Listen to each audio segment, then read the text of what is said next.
अस्सलाम वालेकुम, मैं हूं दिन इम्तियाज़ और आप देख रहे हैं तख्ती ऑनलाइन। सुराग रसानी पर उर्दू ज़ुबान में बहुत कम वीडियोस बनी हुई हैं। नावल तो बहुत ज़्यादा लिखे गए हैं, करेक्टर्स बहुत हैं हमारे पास उर्दू अदब में, लेकिन हकीकत पर सुराग रसानी और उसमें की जाने वाली तहकीक पर बहुत कम मवाद मौजूद है।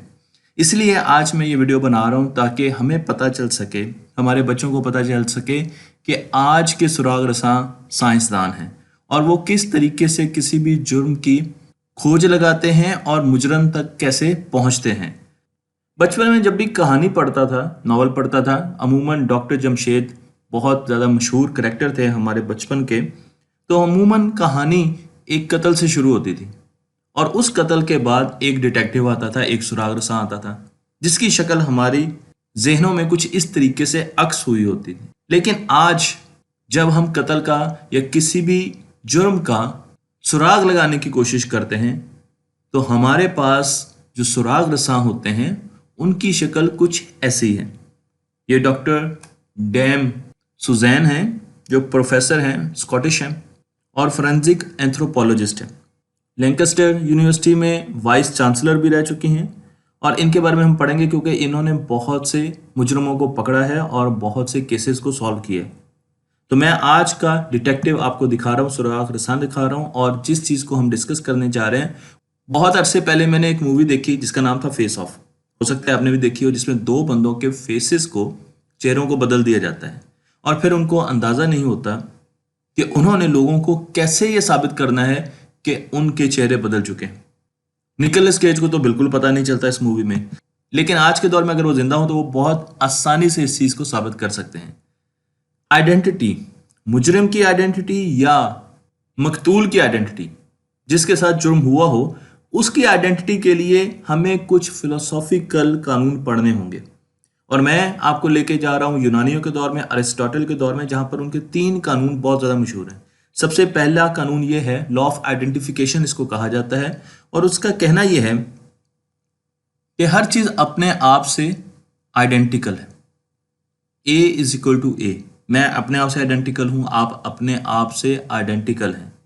लेकिन अगर हम एक स्टेटमेंट देते हैं जिसमें कोई ओपिनियन हो, ऐसी स्टेटमेंट को प्रोपोजिशन कहा जाता है, तब हमारे पास दूसरा लॉ आ रहा है, लॉ ऑफ कॉन्ट्रडिक्शन। और हम ये कहते हैं A is equal to B और फिर उसका negative proposition A is not equal to B. ये दोनों प्रोपोजिशंस एक वक्त में, जरूरी है एक वक्त में, दुरुस्त नहीं हो सकते। या तो ए बी के इक्वल होगा या ए बी के इक्वल नहीं होगा। ये नहीं हो सकता कि A is equal to B भी ठीक है और A is not equal to B भी ठीक है एक वक्त में।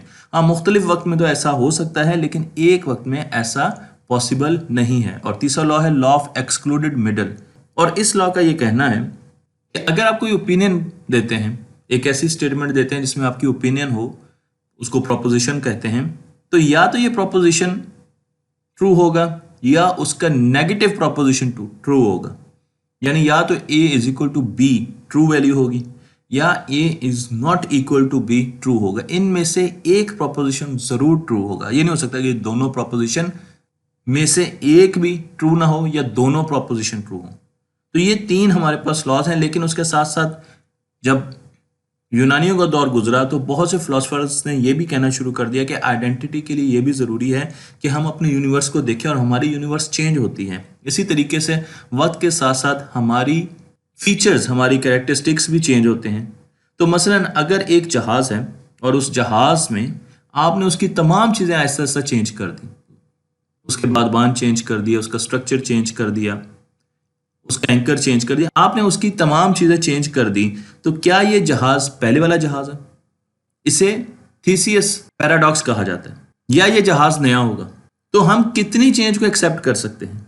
आइडेंटिफिकेशन करते हुए भी हम कितनी चेंज को एक्सेप्ट कर सकते हैं? क्योंकि इंसान जब बड़ा होता है तो वो आहिस्ता आहिस्ता बदलता है और जब वो बदलता है आहिस्ता आहिस्ता, तो हम उसका अंदाज़ा कैसे लगा सकते हैं? अगर हम ऐसे पैरामीटर्स ले लेंगे जो बहुत जल्दी बदलते हैं तो हम इंसान की आइडेंटिफिकेशन नहीं कर सकेंगे। मसलन अगर आपको मैं एक एग्जांपल दूं तो इंसान की स्किन, हम तकरीबन 7 से 10 सालों में, 14 सालों में अपनी पूरी स्किन सेल्स बदल लेते हैं। अगर आइडेंटिफिकेशन स्किन सेल से हो रही है तो हो सकता है कि 14 सालों के बाद आपको आइडेंटिफाई ना किया जा सके। तो क्या ये अच्छी आइडेंटिफिकेशन मीट्रिक होगी कि हम स्किन सेल्स के साथ इंसानों को आइडेंटिफाई करें, या अगर हम इंसानों को डीएनए के साथ आइडेंटिफाई करें? डीएनए वक्त के साथ साथ बदलता है। एपिजेनेटिक्स हमें ये बताती है कि डीएनए या हमारा जीनोमिक मटेरियल जब बदलता है तो उससे हमारी एजिंग होती है, लेकिन ये चेंजेस बहुत ज़्यादा स्लो होती हैं और उनको ट्रेस किया जा सकता है। इसलिए जब भी हम डीएनए की बात करते हैं तो डीएनए एक बहुत अच्छा रेफरेंस है आइडेंटिटी को आइडेंटिफाई करने का, और उसकी वजह यह है कि डीएनए आपके पास दो तरफ से आता है, मदर की तरफ से और फादर की तरफ से। हमारे माशरे में जहाँ पर शादियों का कॉन्सेप्ट है वहाँ पर बच्चे की आइडेंटिफिकेशन, उसके डीएनए की आइडेंटिफिकेशन करना बहुत आसान है, क्योंकि यहाँ पर हमें पता है कि उसके बायोलॉजिकल मदर और फादर कौन है। लेकिन बाहर के वेस्टर्न सोसाइटी में अमूमन मदर से पूछा जाता है कि क्या वो बच्चे की बायोलॉजिकल मदर हैं, और सिर्फ उन्हीं का डीएनए ले लिया जाता है, बायोलॉजिकल फादर की तरफ नहीं जाया जाता है, क्योंकि वहाँ पर शादियों का रवाज उस तरीके से नहीं है। लेकिन डीएनए मैच करता है। अगर आप बायोलॉजिकल एक बच्चे को लें और उसके बायोलॉजिकल फादर और उसके बायोलॉजिकल मदर को लें तो उनका डीएनए बच्चे के साथ ज़रूर मैच करेगा। इसका मतलब यह है कि इससे हम लोगों को आइडेंटिफाई कर सकते हैं। आइडेंटिफिकेशन के लिए एक तरीका फिंगरप्रिंट्स का भी है। हमारी फिंगर्स पर मुख्तलिफ किस्म के पैटर्न्स बने होते हैं और वो वक्त के साथ साथ चेंज तो नहीं होते हैं, लेकिन वो वक्त के साथ साथ आहिस्ता आहिस्ता बहुत ज़्यादा फ्लैट हो जाते हैं। तो उसकी वजह से इन पैटर्न्स को पढ़ना बहुत मुश्किल हो जाता है, ये प्रोमिनेंट नहीं रहते और इंस्ट्रूमेंट्स बाजू का इनको पढ़ते हुए गलती कर देते हैं। तो पहले हम जब फिंगरप्रिंट्स लेते थे तो हम 12 पॉइंट्स लेते थे। किसी भी इंसान का फिंगरप्रिंट मैच करने के लिए किसी वारदात की जगह से जो फिंगरप्रिंट मिले उसके 12 पॉइंट्स अगर मैच कर जाते थे तो हम कहते थे ये मैच है और ये क्रिमिनल है। लेकिन उसके बाद हमने इस मेट्रिक को बढ़ाया और हमने 20 पॉइंट्स कर दिए, और उसकी वजह एक बहुत मशहूर केस था शर्ली मैकाय का, जो कि एक डिटेक्टिव थी स्कॉटलैंड में, और उनके फिंगरप्रिंट्स 1997 में एक कत्ल की वारदात से मिले। हालांकि उन्होंने इसको डिनाई किया, लेकिन उनके फिंगरप्रिंट्स मिले और बाद में पता चला कि वो मेजरमेंट का एरर था। जिस तरीके से उन्होंने उन फिंगरप्रिंट्स को मेजर किया उसका एरर था।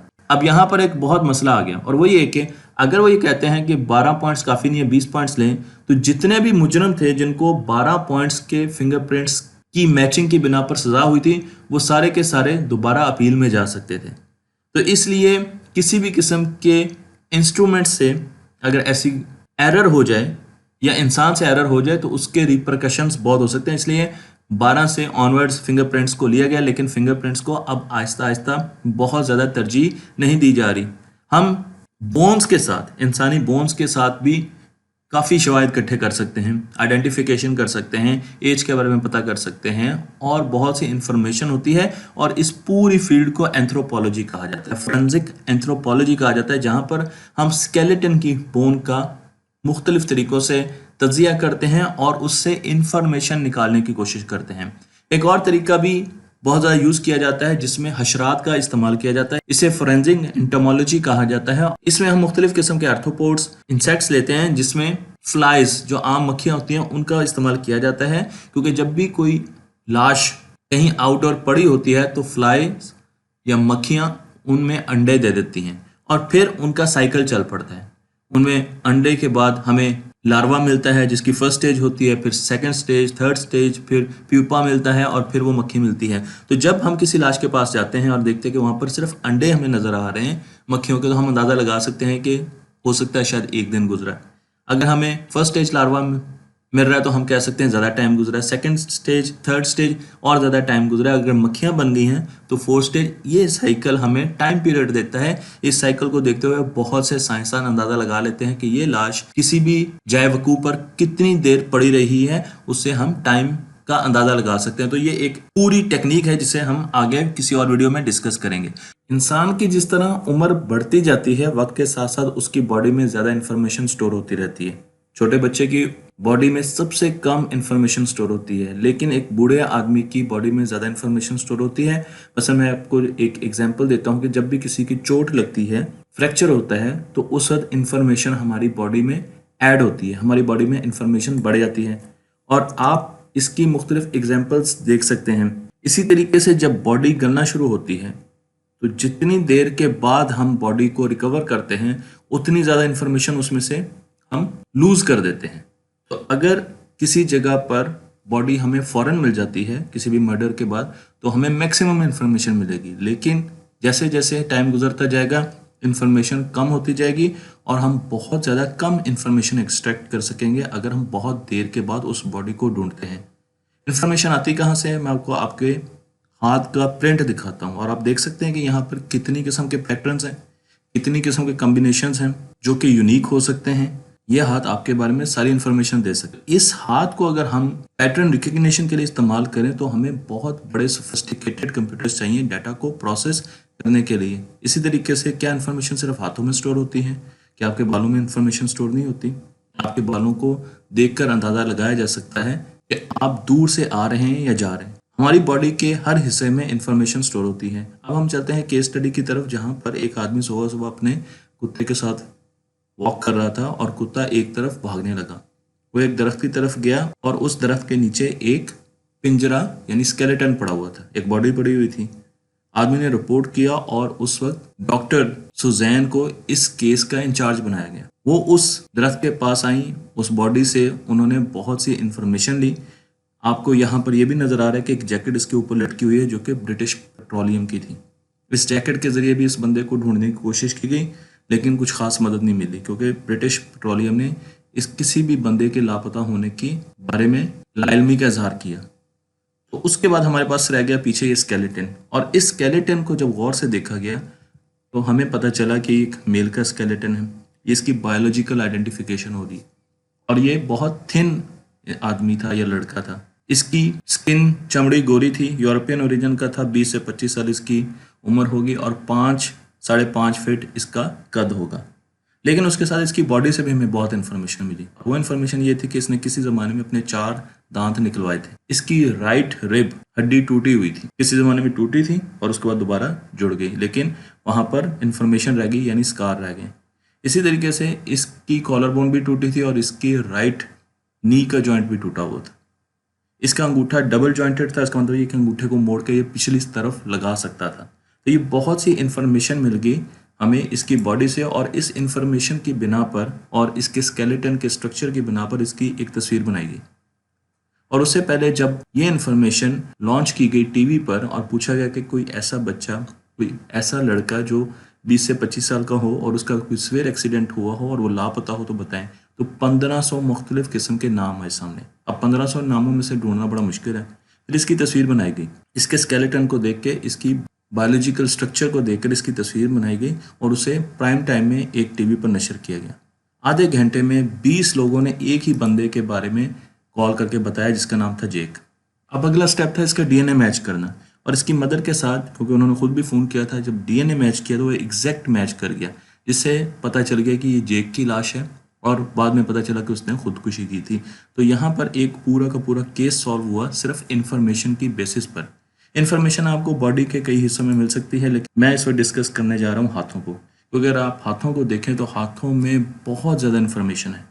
इसके कितने जॉइंट्स होते हैं, कितने मेजर जॉइंट्स होते हैं, लिगामेंट्स कितने होते हैं, मसल्स कितने होते हैं, नर्व्स कितनी होती हैं, नर्व्स के पैटर्न क्या होते हैं, आर्टरीज कितनी होती हैं, उनके पैटर्न्स क्या होते हैं। आपके हाथ में स्कार्स हैं, इसके ऊपर मुख्तलिफ किस्म के निशान हैं, कोई जख्म लगा है, आपके हाथ में आपकी आइडेंटिटी के बारे में पूरी इंफॉर्मेशन है। हम अभी फिंगरप्रिंट्स की तरफ नहीं जा रहे, लेकिन आपको मैं दिखाऊंगा कि हाथों से हम किस तरीके से मुजरमों का सुराग लगाते हैं। क्योंकि हाथ जब इंसान बन रहा होता है पहले 9 महीनों में, तो उसके हाथ वो तमाम मिनरल्स यूज़ कर रहे होते हैं जो उसकी माँ लेती है। तो आपके हाथ उसी वक्त बनना शुरू हो जाते हैं, और आपको मैं यहाँ पर दिखा रहा हूँ तो उनके स्ट्रक्चर किस तरह डेवलप हो रहे होते हैं। और उसके बाद जब आप अपने हाथों को देखें तो आप अपने हाथों को रिकग्नाइज कर सकते हैं, आपको मुख्तलिफ किस्म के पैटर्न्स नजर आएंगे। और अगर इन पैटर्न्स को देखा जाए तो ये दाएं और बाएं हाथ के मुख्तलिफ होते हैं, और हर आदमी के दूसरे आदमी से कुछ ना कुछ मुख्तलिफ होते हैं। तो इसके ज़रिए इन मुख्तलिफ पैटर्न की रिकग्निशन के ज़रिए हम हाथों को और उसके बाद इंसान की आइडेंटिटी को रिकग्नाइज कर सकते हैं। तो जब भी आप अपने हाथ देखते हैं तो आप देखें कि आपके पैटर्न आपके बाएं हाथ से मुख्तलिफ होंगे और लोगों से मुख्तलिफ होंगे। तो हम एक केस की तरफ लेके जाते हैं। ये केस रिपोर्ट हुआ था और इसमें एक बच्ची ने इल्ज़ाम लगाया कि उसके सुतेले फादर आकर रात को उसके कमरे में छेड़खानी करते हैं, और उसने इंफ्रारेड कैमरे से एक पिक्चर भी ले ली जिसमें ये फादर का हाथ आपको नज़र आ रहा है, लेकिन उसकी तस्वीर नज़र नहीं आ रही। और जब कोर्ट में वो गई तो डॉक्टर सुजैन ने उनका केस लिया और उसको सॉल्व करने की कोशिश की। उन्होंने उस आदमी के हाथ की तस्वीर खींची और आप देखें यहाँ पे उसकी आर्टरीज बनाई गई, और जो तस्वीर हमें नजर आई जो उसकी बेटी ने पिक्चर खींची थी उसकी आर्टरीज बनाई। आप देखिए कि आर्टरीज कितनी मैच करती हैं। ज्यूरी को ये चीज़ें दिखाई गई, लेकिन क्योंकि ये अपनी नौयत का पहला केस था, ज्यूरी ने उस आदमी को शक की बुनियाद पर छोड़ दिया, जिस पर डॉक्टर सुजैन को बहुत दुख हुआ और फिर उन्होंने हाथों पर बहुत ज़्यादा रिसर्च करना शुरू कर दी। यहाँ पर अब मुख्तलिफ क्राइम केसेस में आप जब भी कोई वीडियो लेते हैं, तस्वीर बनाते हैं, तो आपके हाथों के मुख्तलिफ पैटर्न्स होते हैं। डॉक्टर सुजैन ने उन पैटर्न्स को पढ़ना शुरू कर दिया, उन पर ज़्यादा रिसर्च शुरू कर दी। तो आप देख सकते हैं कि यहाँ पर भी मुख्तलिफ पैटर्न्स हैं। फिर जो रेड हेड होते हैं, जिनके लाल बाल होते हैं, स्कॉटिश लोग अमूमन रेड हेड होते हैं, आपको उनके हाथों पर मुख्तलिफ किस्म के पैटर्न्स नज़र आएंगे, फ्रैक्टल्स नज़र आएंगे, ज्योमेट्रिकल शेप्स नज़र आएंगे। उनसे भी, उनके पैटर्न से भी उनको पहचाना जा सकता है। तो उन्होंने पूरा का पूरा एक डेटाबेस बनाया जिसमें पुलिस स्टेशन के, उनके पुलिस स्टेशन के तमाम लोगों के बॉडी की तस्वीरें ली गई, हाथों की और पैरों की, और उनको एनालाइज किया गया और मुख्तलिफ किस्म के स्ट्रक्चर्स को स्टडी किया गया।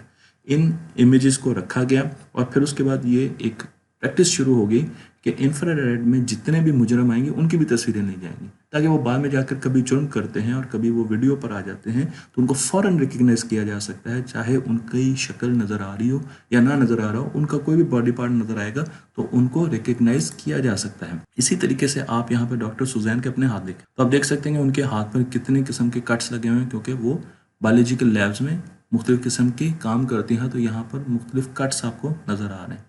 और आप उनके हाथों को अगर इंफ्रारेड में देखेंगे तो डॉटेड आपको स्कार्स भी नज़र आएंगे, और मुख्तलिफ किस्म के स्कार्स, कभी ज़ख्म हुआ हो वो भी नज़र आएगा आपको, आर्टरीज के, वेन्स के पैटर्न भी नज़र आ रहे हैं। तो इस पूरे डेटा को जब वो ड्रॉ करती हैं तो ये एक उनके अपने पूरे हाथ का फिंगरप्रिंट है, और ये डिफरेंट होगा उनके लेफ्ट हैंड का, ये डिफरेंट होगा उनके भाइयों बहनों के हाथ का। तो हर किसी के हाथ का अपना फिंगरप्रिंट होता है जिससे उसको रिकग्नाइज किया जा सकता है। इस रिसर्च को लेकर उन्होंने फिर काम करना शुरू कर दिया और लोगों पर। तो आप देख सकते हैं कि यहाँ पर आपको ऐसे सॉफ्टवेयर्स भी दिखाए जा रहे हैं जो कि हाथ को जब बंद किया जाता है तो वो इन्फॉर्मेशन एक्सट्रैक्ट कर लेते हैं, और सबसे ज़्यादा इन्फॉर्मेशन आपके हाथ में उस वक्त आती है जब आपकी मुट्ठी बंद होती है, क्योंकि उस वक्त आपकी वेन्स उभर के सामने आ जाती है, और हमें सबसे ज़्यादा इन्फॉर्मेशन इस हाथ के जेस्चर से मिलती है। अगर हाथ खुला हो तो उतनी इन्फॉर्मेशन नहीं मिलेगी जितनी बंद मुट्ठी से मिलती है। तो जब भी कोई क्रिमिनल वीडियो आपके सामने आती है और जब कभी हाथ बंद हो तो आप वहाँ से डाटा ज़्यादा उठा सकते हैं और उसको ज़्यादा एनालाइज कर सकते हैं। तो यहाँ पर हमने डाटा उठाया है और एक नोड एज नेटवर्क एनालिसिस किया है और एक पैटर्न बनाया है जो कि हमें नज़र आ रहा है कि इस बंदे के हाथ से रिकग्नाइज करता है। तो जब भी किसी वीडियो में ये हमें पैटर्न मिलेगा तो हम फ़ौरन समझ जाएंगे कि ये इस बंदे का हाथ है। आपको यहाँ पर मैं एक और केस दिखा रहा हूँ जो कि एक चाइल्ड अब्यूज़र का केस है, जो कि ऐसा मुजरम था जिसने मूवीज़ बनाई बच्चों की और उनको इंटरनेट पे डाला। उसकी कभी भी शक्ल नहीं देखी गई, लेकिन उसने मूवीज़ बनाई। तो अब हमारे पास एक बंदा पकड़ा गया जिस पर शक था कि ये वही बंदा है, तो उसके हाथ और पाँव नज़र आते थे वीडियोज़ में। तो अब आप देख सकते हैं कि राइट साइड पर वो बंदा है जिसको हमने पकड़ा है, और लेफ़्ट साइड पे ऑफेंडर है जो कि वीडियो से लिया गया, कटिंग्स ली गई हैं। तो अब मुख्तलिफ किस्म के पैटर्न उसके हाथ के देखे गए, और अब आप देख सकते हैं कि उसके वेन पैटर्न्स आपको यहाँ पे नज़र आ रहे हैं, तो ये आपस में किस तरीके से मैच करते हैं। अगर आप उसके हाथों को देखें तो हाथों में एक ख़ास किस्म की जेनेटिक कंडीशन होती है जिसमें आपकी नाखून के कुछ हिस्सा गहरा होता है, और ये दोनों हाथों में से किसी एक हाथ का होगा और उसकी भी किसी एक उंगली का होगा। तो इस केस में पिक्चर में जो देखा गया, जिस फिंगर को आइडेंटिफाई किया, तो इस बंदे की ओरिजिनल जब तस्वीरें नहीं की तो वहाँ पर भी वही चीज़ हमें नज़र आई। उसी हाथ में, मसलन मैं एग्जांपल देता हूँ कि राइट हैंड पे सपोज कर लें या लेफ्ट हैंड पे सपोज कर लें, ये राइट हैंड मुझे लग रहा है, तो राइट हैंड के राइट से तीसरी फिंगर में ये कंडीशन थी, और यही कंडीशन हमें उस आदमी के, जब हमने उसको पकड़ा और उसको देखा तो उसकी भी राइट हैंड की तीसरी फिंगर में थी। तो इससे भी शक पड़ गया कि ये वही आदमी है। उसके साथ हमने उसकी मुख्तलिफ किस्म की स्किन क्रीजिंग को देखा, उसके थम्स के और उसकी उंगलियों के पैटर्न्स को देखा, जो आपको यहाँ पर दिखा रहा हूँ, और वो बिल्कुल मैच कर रहे थे जो वीडियो में हमें नज़र आया। तो हमने पूरे हाथ की स्कैनिंग की, उसमें जितनी भी इंफॉर्मेशन थी उसको टैली किया, उसको कंपेयर किया, पैटर्न रिकग्निशंस की, और उसके बाद इस बंदे को पहली मरतबा इस रिसर्च की बेसिस पर कि हमने फोरेंसिक रिकग्निशन की बेसिस पर इस बंदे को सज़ा हुई और इसको जेल में डाला गया।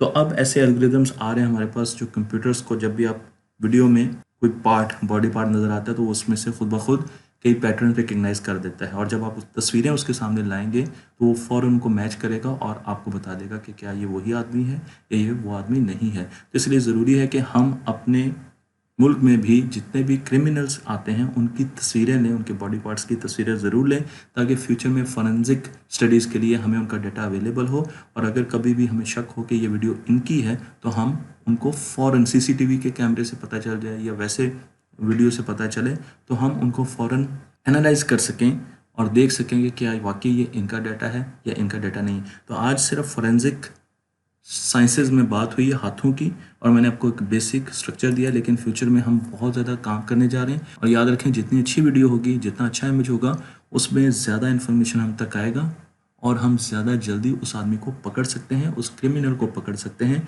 तो इसलिए अगर पुलिस स्टेशन में ऐसी तस्वीरें खींची जाती हैं तो उसके लिए ज़्यादा रेजोल्यूशन वाले कैमरे इस्तेमाल किए जाएँ, ज़्यादा अच्छी वीडियोस और पिक्चर्स खींची जाएँ, और ये हमारा एक असासा बन सकता है, डेटाबेस बन सकता है फ्यूचर में क्रिमिनल्स को पकड़ने के लिए और अपने मुल्क में जुर्म की रोकथाम करने के लिए।